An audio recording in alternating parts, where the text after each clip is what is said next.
National award ವಿಷಯದಲ್ಲಿ ಇವತ್ತು ಮುಂದೆ ಕೂತಿದ್ದೀವಿ. ನೀವು ಏನು ಪ್ರಶ್ನೆ ಕೇಳ್ತೀರಾ ಅನ್ನೋಂಥದ್ದೇ ಒಂದು ಭಯ ದೊಡ್ಡದಾಗಿದೆ.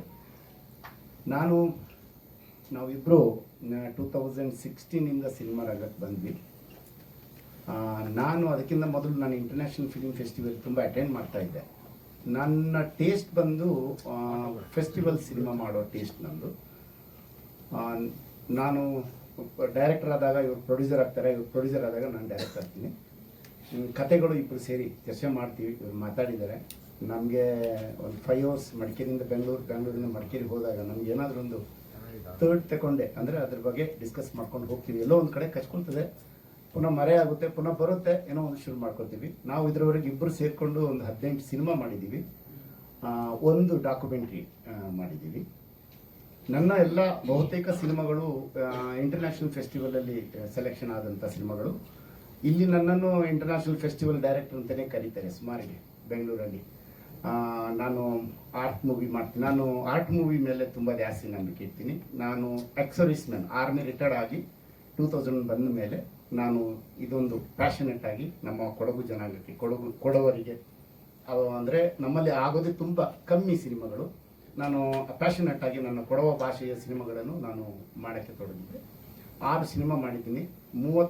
53 ವರ್ಷದ ಹಿಸ್ಟ್ರಿಯಲ್ಲಿ, ಕೊಡವ ಇಂಡಸ್ಟ್ರಿಯ ಹಿಸ್ಟ್ರಿಯಲ್ಲಿ 31 ಸಿನಿಮಾ ಆಗಿದೆ. ಅದರಲ್ಲಿ ನಾವು ಇಬ್ಬರು ಸೇರಿಕೊಂಡು 6 ಸಿನಿಮಾ, ಒಂದು ಡಾಕ್ಯುಮೆಂಟ್ರಿ ಮಾಡಿದ್ದೀವಿ ನಾವು. ಈ ಸಿನಿಮಾ ಕಥೆ ಏನೋ ತುಂಬ ನಮಗೆ ಖುಷಿ ಆಯಿತು. ಕಾರಣ ಏನಂದರೆ ನನ್ನ ಎಲ್ಲ ಸಿನಿಮಾಗಳಲ್ಲಿ ಫಸ್ಟಿಗೆ ಹೆಣ ಬೀಳುತ್ತೆ, ಆಮೇಲೆ ಶುರು ಆಗುತ್ತೆ ಕತೆ. ಅದೇ ಥರ ಇವರು ಕತೆ ಹೆಣ ಅಂತ ಹೇಳಿದಾಗ ನಾನು ಕಚ್ಕಂತ ತಗೊಂಡೆ. ಯಾಕಂದರೆ ನಾನು ಇದಿದೆಪ್ಪ ಕತೆ ಶುರು ಆಗೋದೇ ಒಬ್ಬ ಸತ್ತ ಮೇಲೆ. ಇಲ್ಲದಿದ್ದರೆ ಫುಲ್ಲು ಎಳೆದು ಲಾಸ್ಟಿಗೆ ಸಾಯ್ತಾನೆ ಅಂದರೆ ಸರಿಯಾಗಲ್ಲ. ಫಸ್ಟಿಗೆ ಹೆಣ ಬೀಳಬೇಕು, ಆಮೇಲೆ ಕತೆ ಹೋಗಬೇಕು ಅಂತೇಳಿ ಆ ಥರ ಕತೆ ತಗೊಂಡು ಅದನ್ನು ತುಂಬ ನಾವು ಚೇಂಜ್ ಮಾಡಿದ್ವಿ. ಬೇರೆಯವ್ರ ಹತ್ರ ಇತ್ತು ಅದು, ಪಾಪ ಅವ್ರು ಇಸ್ಕೊಂಡು ಹೋಗಿದ್ದು ಬೇರೆಯವರೊಬ್ಬರು, ನಾನು ಜಬರ್ದಸ್ತಿ ಮಾಡ್ಕೊಂಡು ಇಸ್ಕೊಂಡೆ. ಕತೆ ನಿಜವಾಗ್ಲೂ ತುಂಬ ಅದು ನಾವು ಚೇಂಜ್ ಮಾಡಿರ್ಬೋದು. ಅದರಲ್ಲೂ ಅವ್ರು ಹೆಣ ಅಂದರೆ ವ್ಯವಸ್ಥೆಯ ಬಗ್ಗೆ ಅವ್ರು ಬರೆದಿದ್ರು. ವ್ಯವಸ್ಥೆ, ಈಗಿನ ಸಮಾಜದ ವ್ಯವಸ್ಥೆಯ ಬಗ್ಗೆ ಬರೆದಿದ್ರು. ನಾವು ಇದನ್ನ ವ್ಯವಸ್ಥೆ ಜೊತೆ ಬೇರೆ 2 ಟ್ರ್ಯಾಕ್ ಹಾಕಿದಾಗ 3 ಟ್ರ್ಯಾಕಲ್ಲಿ ಸಿನಿಮಾ ಹೋಯ್ತು. ಆಮೇಲೆ ಶುರುವಾಯ್ತು ನನಗೆ ಆರ್ಟಿಸ್ಟ್ಗಳು ನಮಗೆ ಹೇಗೆ ಅಂದರೆ, ಈ ಸೀಬಂದ ಪಾತ್ರ ಇದ್ದಾರಲ್ಲ, ಅದೊಬ್ಬ ಗಂಜಾ ಕುಡಿದು ಹ್ಯಾಂಗ್ ಓವರ್ ಇದ್ದ ಥರ ಫೇಸ್ ಬೇಕಾಗಿತ್ತು. ಅಂದರೆ ನಟನೆ ಆ ಥರ ಮಾಡೋರು. ನಾವು ಎಲ್ಲ ನೋಡಿದಾಗ ತುಂಬ ಜನ ರಿಜೆಕ್ಟ್ ಆಗಿ ಕಾಂತಾರದಲ್ಲಿ ಅವರು ಒಂದು ಮಾಡಿರ್ತಾರೆ ಕ್ಯಾರೆಕ್ಟರ್.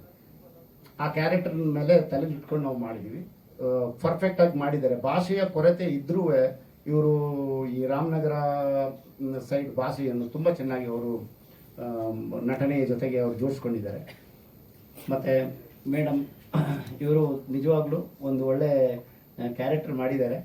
ಅವ್ರನ್ನ ನೋಡಿದರೆ ಹಾಗೆ ಸ್ಮೈಲಲ್ಲಿ ಇದ್ದಾರೆ, ಆದರೆ ಸಿನಿಮಾದಲ್ಲಿ ನೋಡಬೇಕು ಅವ್ರನ್ನ ಯಾವ ಥರ ಇದೆ ಅಂತೇಳಿ. ಮಗಳ ಪಾತ್ರದಲ್ಲಿ ಖುಷಿ ಕಾವೇರಮ್ಮ ಕೊಡಗಿನಿಂದಲೇ ನಾವು ಆಯ್ಕೆ ಮಾಡ್ಕೊಂಡ್ವಿ. ಅವಳು ಒಂದು 4-5 ಸಿನಿಮಾಗಳಲ್ಲಿ ಆ್ಯಕ್ಟ್ ಮಾಡಿದ್ದಾರೆ, ಕನ್ನಡದಲ್ಲೂ ಕೊಡವದಲ್ಲೆಲ್ಲ ಮಾಡಿದ್ದಾರೆ. ರವಿ ತೇಜಸ್ ಇದಕ್ಕಿಂತ ಮೊದಲು ನನ್ನೊಂದು ಸಿನಿಮಾದಲ್ಲಿ ಮಾಡಿದರು. ಅವರು ಮೇಷ್ಟ್ರು ದೇವರು ಅಂತ ಹೇಳಿ ಒಂದು ಸಿನಿಮಾ ಮಾಡಿದ್ದೆ, ಅದರಲ್ಲಿ ನಟನೆ ಮಾಡಿದರು. ಹಾಗೆ ಅವರು ನಮ್ಮ ಜೊತೆ ಸೇರಿಕೊಂಡ್ರು. ಟೋಟಲಿ ಒಂದು ಇದು ಶೂಟಿಂಗ್ ಥರ ಇರಲಿಲ್ಲ, ನಾವೆಲ್ಲೋ ಟ್ರಿಪ್ ಹೋದ ಥರ ಇತ್ತು. ಊರಿನವರು, ಊರಿನ ಜನಾಂಗದವರು, ಅಲ್ಲಿ ಇರುವಂಥವರು, ಒಂದು ಶೂಟಿಂಗು ಅಂದರೆ ಸ್ವಾಮಿ ಒಳ್ಳೆ ಅಲ್ಲಿ ಜನರನ್ನು ಬಳಸ್ಕೊಂಡಿದ್ದಾರೆ. ಅವರ ನೇತೃತ್ವದಲ್ಲೇ ನಮಗೆ ಒಂದು ತುಂಬ ಸಹಾಯ ಆಯಿತು.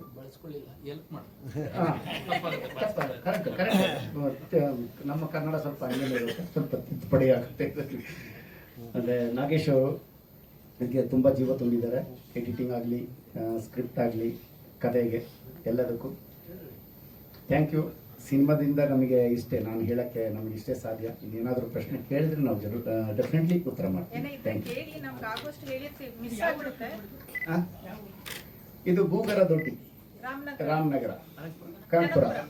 ಈಗ ಆರೋಳಿ ತಾಲೂಕು ಭೂಗರ ದೊಡ್ಡಿ, ಈಗ ದಕ್ಷಿಣ ಜಿಲ್ಲೆ ಆಗಿದೆ.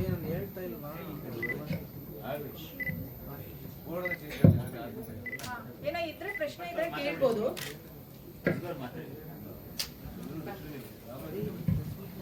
ನಮಸ್ತೆ.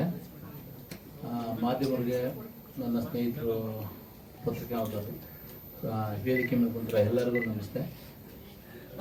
ಸಿನಿಮಾ ಇದು ನನ್ನ 2ನೇ ನ್ಯಾಷನಲ್ ಅವಾರ್ಡು. ಫಸ್ಟ್ ಒಂದು ರಿಸರ್ವೇಷನ್ ಅಂತ ಒಂದು ಸಿನಿಮಾ ನ್ಯಾಷನಲ್ ಅವಾರ್ಡ್ ಅಂತ ನಾನು ಕ್ಯಾಮ್ರಾ ವರ್ಕ್ ಮಾಡಿದ್ದು. ಇದು 2ನೇ ಸಿನಿಮಾ. ತುಂಬ ಖುಷಿ ಕೊಟ್ಟಿದೆ. ನಮ್ಮ ಅನ್ನದಾತರು ಪ್ರಕಾಶ್ ಸರ್ ಆಗಲಿ, ನಮ್ಮ ಬಾಸ್ ಅಂತ ನಾನು ಡೈರೆಕ್ಟರ್ನ ಮೇಡಮ್ ಅಂತ ಯಾವಾಗ ಕರೆದೆಲ್ಲ ಬಾಸ್ ಅಂತಲೇ ಕರೆಯೋದು ನಾನು. ಅವರು ಅಷ್ಟೇ ಸಿನಿಮಾ ಮಾಡೋಕ್ಕೆ ತುಂಬ ಸಹಕಾರ ಮಾಡಿದ್ದಾರೆ ನಮಗೆ. ಹೇಗೆ ಬರಬೇಕು ಅನ್ನೋದೇ 1 ವರ್ಷ ನಾವು ಅದನ್ನು ಸ್ಕ್ರಿಪ್ಟ್ ಇಟ್ಕೊಂಡು ಒದ್ದಾಡಿದ್ದೀವಿ. ಸೆಟ್ ಆಗಲಿ ಇಲ್ಲಾಂದರೆ ಪ್ರತಿಯೊಂದು ಒಂದು ಕ್ಯಾರೆಕ್ಟರ್ ಕಾಸ್ಟ್ಯೂಮ್ ಆಗಲಿ, ಒಂದೊಂದು ಪಾತ್ರ ಹೇಗಿರಬೇಕು. ಆಮೇಲೆ ಜನ ಒಂದು ಎಕ್ಸಾಂಪಲ್ ಹೇಳ್ಬೇಕಂದ್ರೆ ಕ್ಲೈಮ್ಯಾಕ್ಸ್ ಒಂದು ಜಾತ್ರೆ ಇದೆ. ಆಲ್ಮೋಸ್ಟ್ ಎಲ್ಲ ಚೀಟ್ ಮಾಡೋಣ ಅಂತ ಅಂದ್ಕೊಂಡಿತ್ತು. ಚೀಟ್ ಮಾಡ್ದಂಗೆ ನಾವೇ ಸೆಟ್ ಹಾಕಿ ಆ ಜಾತ್ರೆ ಶೂಟ್ ಮಾಡಿದ್ವಿ. ತುಂಬ ಚೆನ್ನಾಗಿ ಬಂದಿದೆ ಸಿನಿಮಾ. ಎಲ್ಲರಿಗೂ ಥ್ಯಾಂಕ್ಸ್. ನನ್ನ ತುಂಬ ಮಾತಾಡೋಕ್ಕೆ ಬರೋಲ್ಲ ನನಗೆ. ಕ್ಯಾಮ್ರಾಯಿಂದ ಕೆಲಸ ಮಾಡೋದು ಮಾತ್ರ ಗೊತ್ತು ನನಗೆ. ದಿವಸ ನನಗಿಂತ ಕಾಲ್ಸಿಟ್ ಜಾಸ್ತಿ ಆಗಿದೆ, ಡೇ ಕಮ್ಮಿ ಆಗಿದೆ. ಒಂದು ಡೇ ಅಂದರೆ ಒಂದು 20 ದಿನ ಆಗಿರ್ಬೋದು. ಕಾಲ್ಸಿಟ್ ಜಾಸ್ತಿ ಆಗಿದೆ. ನೈಟ್ ಎಫೆಕ್ಟ್ ಜಾಸ್ತಿ. ಅಂದ್ರೆ ನಮ್ದೇನಂದ್ರೆ ಬೆಳಿಗ್ಗೆನೆ ಸ್ಟಾರ್ಟ್ ಮಾಡಿ ರಾತ್ರಿ 11 ಗಂಟೆ ತನಕನೂ ಕೆಲವು ಸಲ ಶೂಟ್ ಮಾಡಿದಿರುತ್ತೆ, 10 ಗಂಟೆ ತನಕನೂ ಶೂಟ್ ಮಾಡಿದಿರುತ್ತೆ. ಆ ತರ ನಮ್ದು. ಹಾಂ, ನ್ಯಾಚುರಲ್ ಲೈಟ್ಸ್.